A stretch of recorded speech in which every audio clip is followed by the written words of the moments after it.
Minds TV is brought to you by FreeKeene.com. FreeKeene.com features audio, video, and blogs chronicling the transition to a voluntary society. FreeKeene.com also has comments and discussion forums so you can be heard. FreeKeene.com. Tonight on Free Minds TV, we're going to be talking about a local activist, Andrew Carroll. He's going to be staging an unusual protest here in Keene, New Hampshire. We're also going to be talking about who owns the moon, Kansas City banning the feeding of Canadian geese, the usual doom and gloom, China policing pajamas, and a whole lot more tonight on Free Minds TV.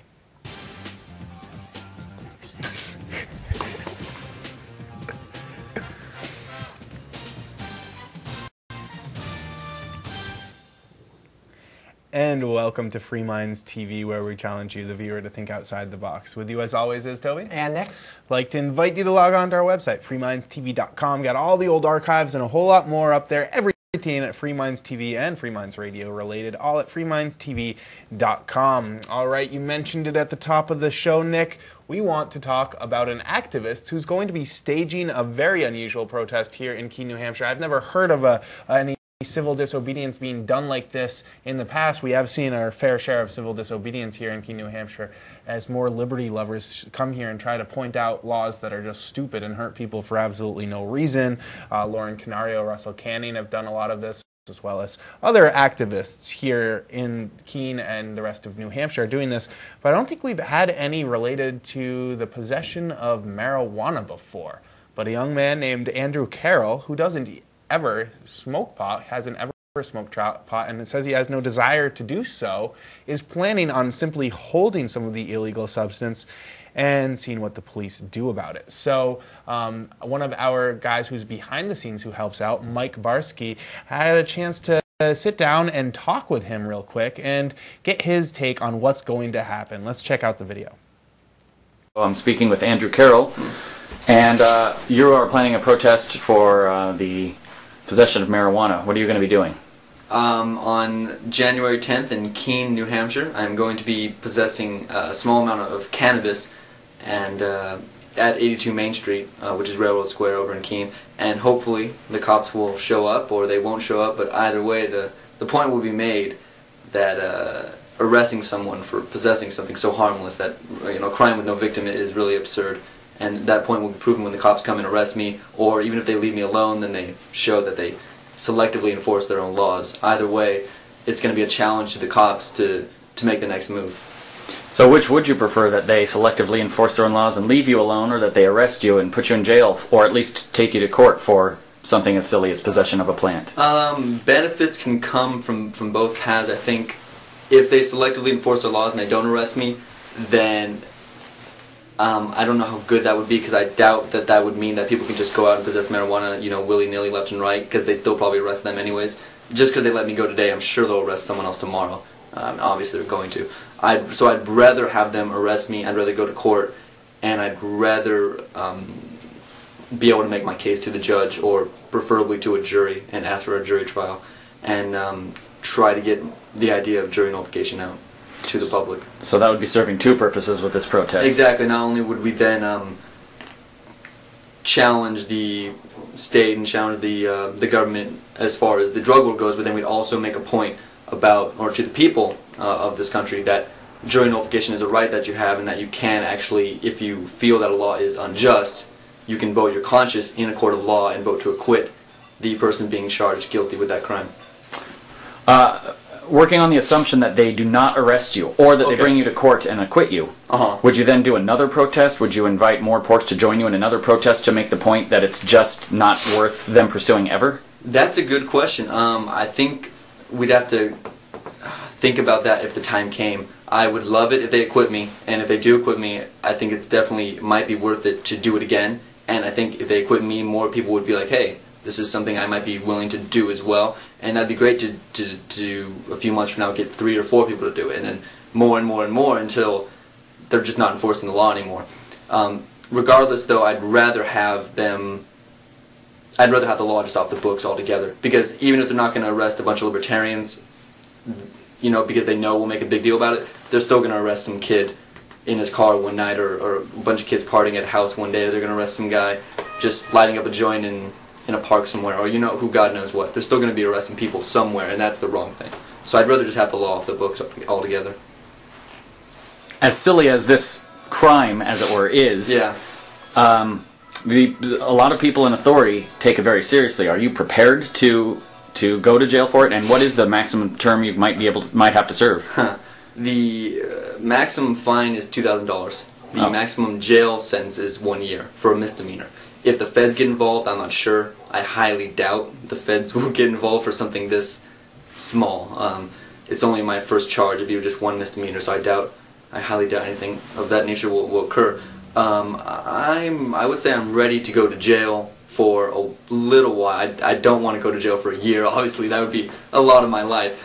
But if that's what it comes to, we'll see. I mean, I plan on going to court, and I plan on telling the judge, you know, if you're going to say that I'm guilty, do your worst, because I just really want to make the point how immoral this entire thing is. And I hope that if people see one person getting arrested, and if they see that I demand a jury trial, and the jury tries to acquit me, or if the judge is going to be censoring those ideas, and if I try to even mention jury nullification, who knows, he might have me silenced, he might hold me in contempt, and if the judge acts in a dictatorial manner and decides by himself that I am going to be going to jail for a long time, then I hope he does his worst, because it'll just prove the point even further.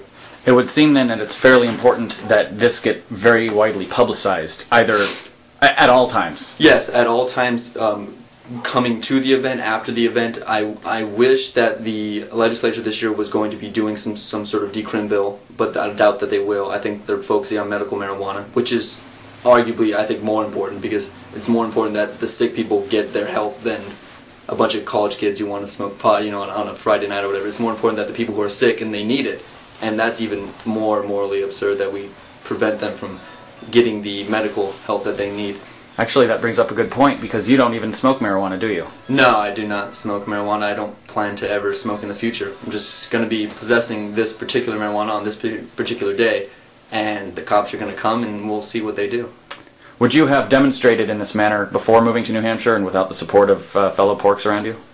Definitely not. There is no way that you could do something like this and have it be meaningful, have it be worth it, have it be something that would achieve something. If you protest like this in California, which is where I moved from, my friends would care, my family would care, but the only thing they're going to say is, why'd you do that? Why did you have to do that, really? Like, we all know the drug war is bad, but did you really have to go to jail for it? Out here, it's far different. It's far more supportive in a different way, supportive in an agreeing and more sympathizing manner. And so I think it's important that if you're going to be doing protests, or if you're going to be a libertarian, or if you're going to be against the drug war, be against the government and all the horrific and morally wrong things that it does, that you move to New Hampshire immediately and do what you can, and come here with people who agree with what you're saying, and agree with what I'm doing, agree with what you're doing, agree with the people who are trying to get the word out and trying to change the government, because only in New Hampshire, with other people who agree with what's going on, can we actually achieve anything meaningful. Out there on your own, it's really, really tough. And I would not have been able to do a protest like this without the family and the friends here that I have in New Hampshire. I gotta say, I mean, has cojones, if you will. I mean, I'm very impressed of what he's going to do. I don't know how it'll turn out. We will have some footage of it, and I want to point out to the local KPD and any other police that may be watching, we are reporting on this as the news. Don't get confused again and try to charge us with something for simply reporting on the news. That's not very nice. Yes. So we'll be covering it. Covering it. Covering it. Covering it. Get it, police. You don't need to arrest us or give us any jail time or charge us with anything. You did drop the charges last time, which was nice, but still, I mean, we're covering it as members of the press. We got to give that disclaimer, I guess, every time someone's doing something illegal that we cover. Well, I could see how people might have been confused in the past, but just make it clear, we'll be covering it. It'll be interesting to see how it goes. Absolutely. Well, we've got to get into some more serious business, and that has to do with the moon. And who owns it, Nick? Who does own the moon? Do I own the moon? I'll sell you the moon if you want to buy the moon. But I guess you've got a story on this? Well, that's... Someone wrote a story on this? Yes, somebody did. Well, we'll take the time to report it, I guess.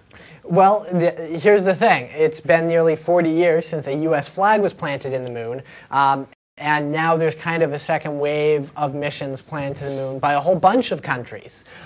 India, Japan, and China are now circling the moon with obviously robotic spacecraft. And next year they're going to be joined by a NASA Lunar Reconnaissance Orbiter, the Google, and then there's the Google Lunar X Prize. So Google is sending someone to the moon? Yeah, no. They're offering $30 million for the first privately funded team to send a robot to the moon. Oh. So companies are trying to get in the game. Well, here's the thing. It's kind of unclear who owns the moon. Right now, there's kind of a sense out there that the moon is owned by everybody.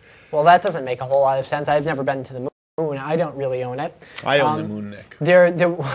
Well, there was an attempt at a space treaty because not so much people, but countries could have fought over rights to the moon. That's a stupid thing to fight about, just putting it out there. Well, now it is. Maybe in the future it won't be. They might find resources. They have found resources there that might be useful in the future. But the issue is that and it's a terrible treaty. And even if you're a proponent of the treaty, only 13 countries have ratified it. Not the US, not Russia, not Japan, not any of the people who are likely to actually stake a claim to the moon. Well, here's an idea. Let's leave the countries out of it and simply do it based on property rights. Virguli, I think that's how you say it, Pop, is a research specialist at the Romanian space industry. And he's been talking about this question for years. And basically what he's advocating is probably the most common sense thing. What he said is homesteading is likely to transform the lunar desert in the same manner as it transformed the 19th century United States. So what he's saying is that people should simply go make improvements on the land, and if you live on the moon, you've got a claim to the area around you. And he's saying that securing property rights would be more beneficial to humankind compared to the alternative of basically putting them in the common realm like we do with the oceans.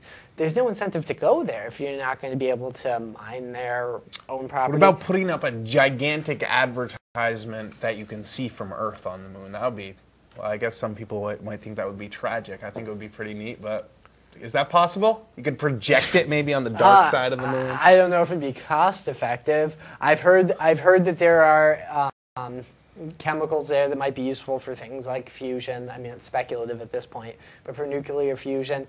So there might actually at some point be a reason to go to asteroids or the moon or Mars where it'd be profitable. So private companies might want to go there. And hey, if they're going to spend all that money up front to get there, because it's a big investment, they should be able to own it. But I don't know. Write us an email. Tell us what you think. Who should own the moon? Do you own the moon? Do I own the moon? I'll sell you the moon. FMTV@freemindstv.com.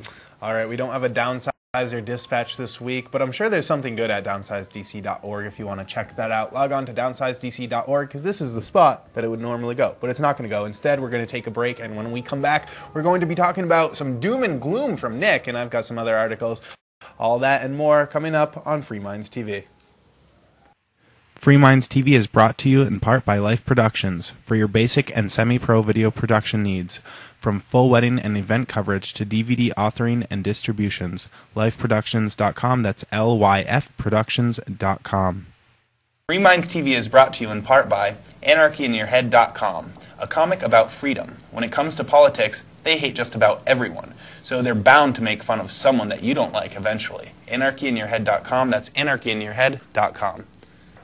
I'm Sam with OTN, and you're watching Free Minds TV, one of the few media sources that asks you to think for yourself.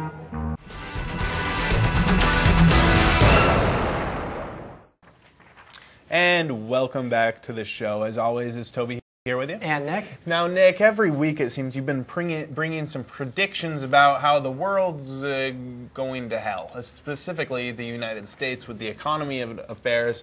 You're predicting more than just unemployment, or at least you're reporting on other people predicting it.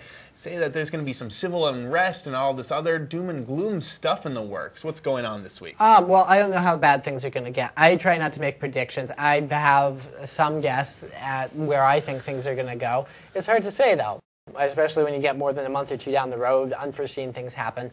But there are some signs, and if you look at current events, they do tend to tell you what's likely to happen in the future, or what there's a chance of having happen in the future, not what's going going to happen. So I want to make that clear before I startle anybody. A recent report by the U.S. Army War College's Strategic Institute warns that the United States may experience massive civil unrest in the wake of a series of crises, which it has termed strategic shock. And the report, let's see here, the report was titled Known Unknowns, for those who want to look it up, Unconventional Strategic Shocks in Defense Strategy Development.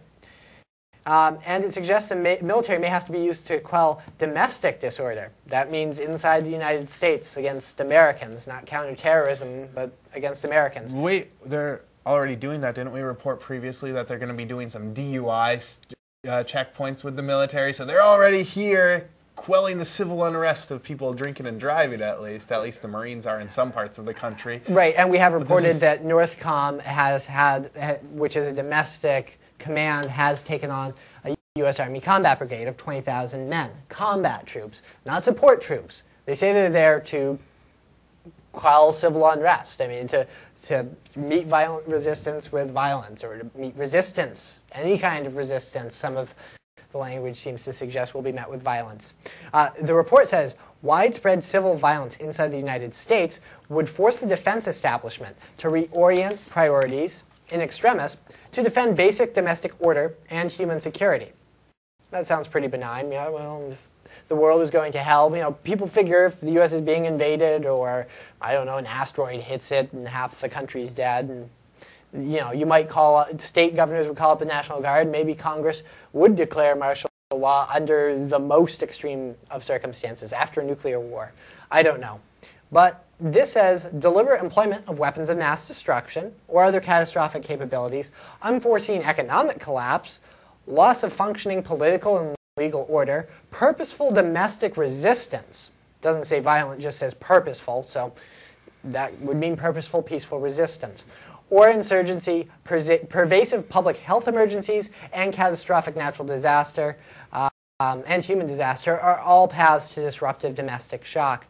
An American government and defense establishment lulled into complacency by a long, secure domestic order would be forced to rapidly divest some or most of the external security commitments, that would be our troops around the world, in order to address rapidly expanding human insecurity at home. Well, Nick, that sounds scary. And I hope that we don't come to that point. But if the military is out there enforcing martial law and taking people down, I hope they go after these people that I'm going to be talking about. This is coming from Missouri, Kansas City to be specific, where there are some real criminals afoot. These are people who think that it's okay to feed the geese.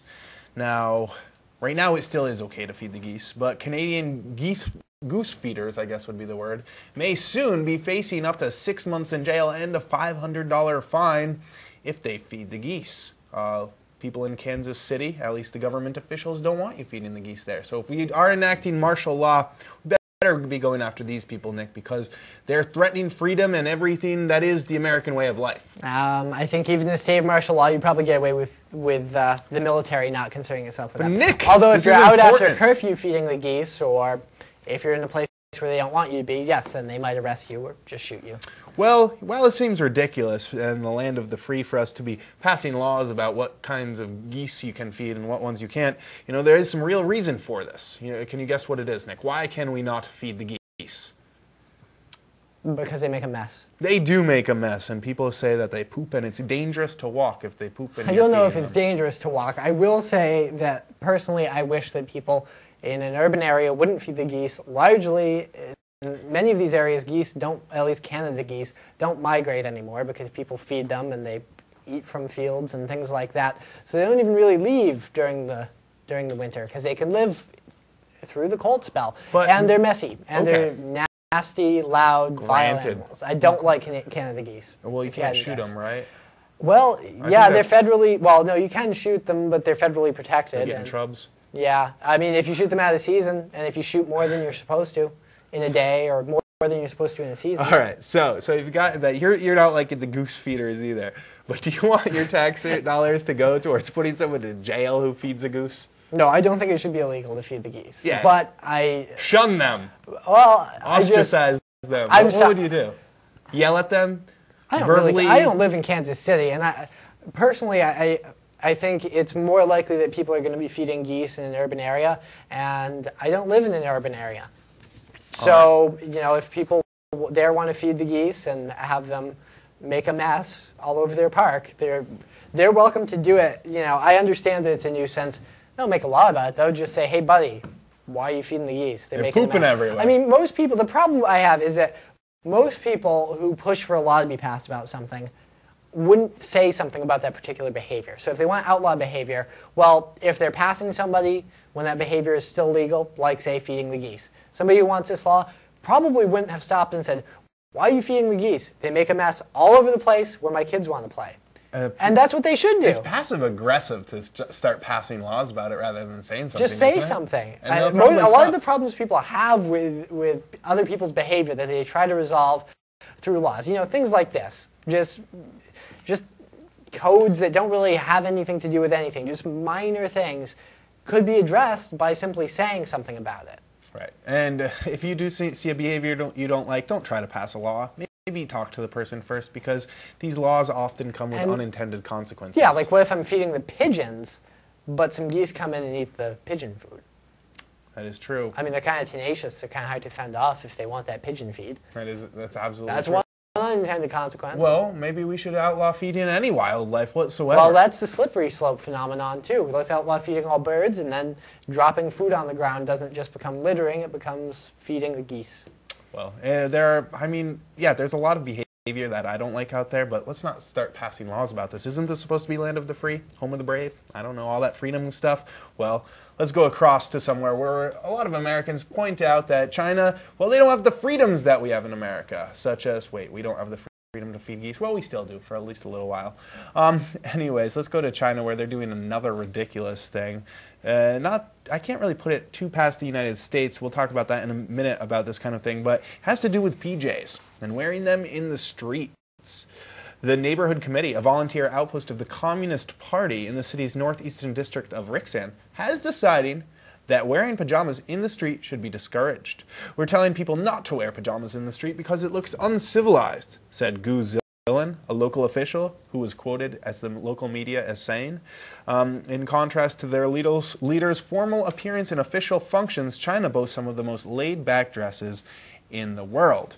And it should also be noted that having a nice pair of pajamas in China is something that's looked up to as prestige, because you don't have to go to bed in your gross old clothes. You get to put on a nice pair of pajamas. So a lot of people wear this as a sign of wealth in China. So the trend to wearing pajamas is actually going up as people get richer in China, not down. That's interesting. I hadn't really thought about that. I mean, in the U.S., do you want to walk around in your PJs all day?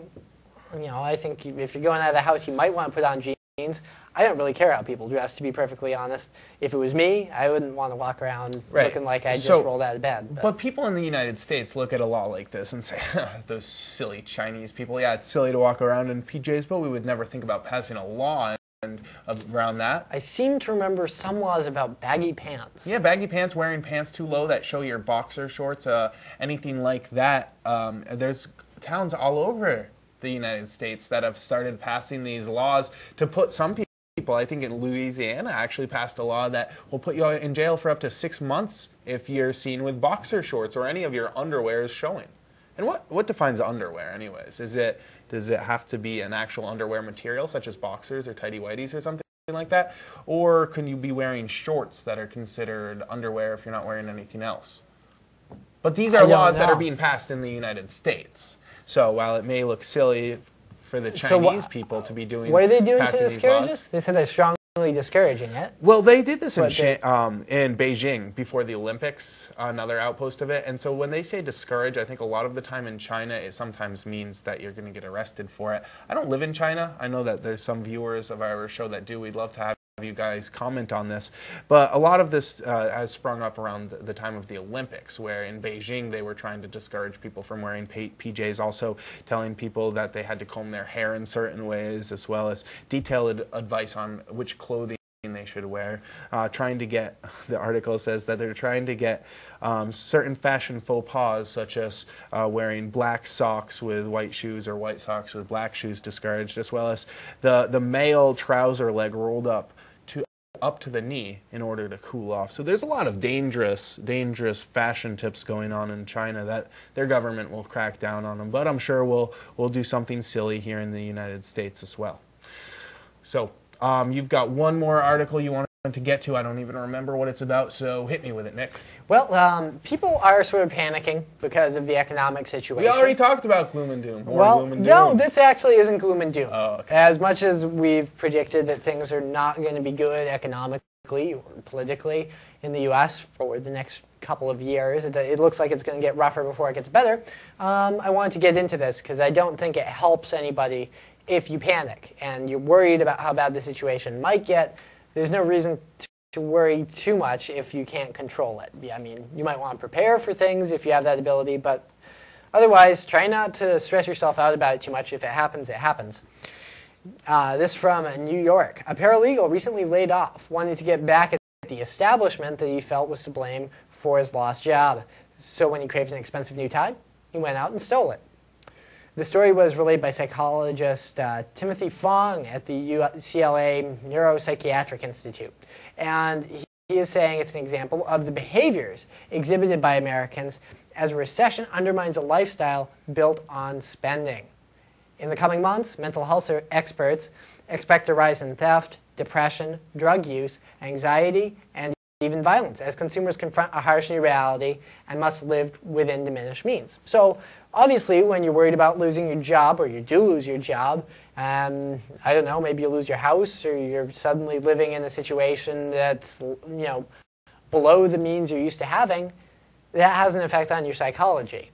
But I don't think you necessarily have to freak out about it. I mean, as long as you have a roof over your head and you're still eating and you're still getting what you need to get by, try not to worry about it too much, because at some point in the future, the U.S. economy is going to swing back. Even with all the dire predictions we made here on this show, or I've mostly been making the dire predictions, I think eventually, a new day comes, even if it's a new currency or a new government structure that replaces it.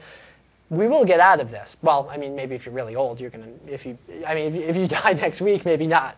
But for most of us, I think. Gloom once again. Yeah, I don't think we're going to see millions of people dying. Well, I think what we're going to see is a lot of people living below the means they're used to having, and maybe living more like Mexicans than Americans. I mean, Mexico was kind of an example of an economy that imploded, and it's not like you're going to die. You're just going to be a lot poorer than you used to. All right, easy for you to say. I'll talk to you when you lose your job.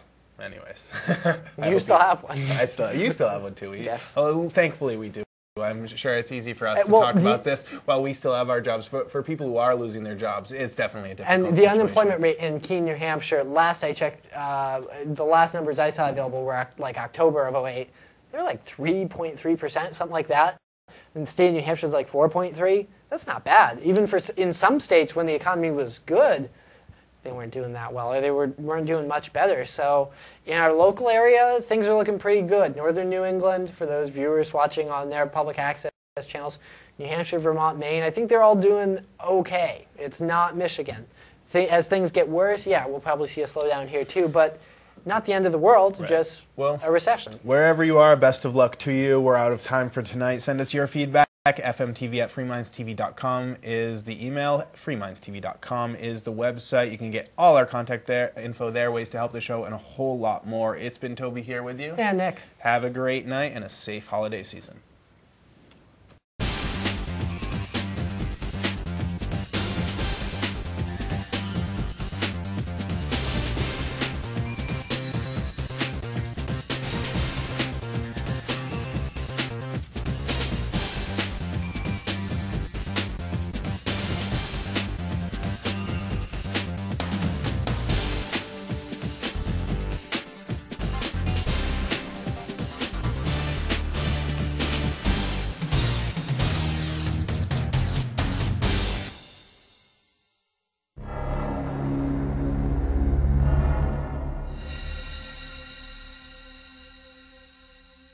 This edition of whatever it is you're watching is brought to you by Ridley Report,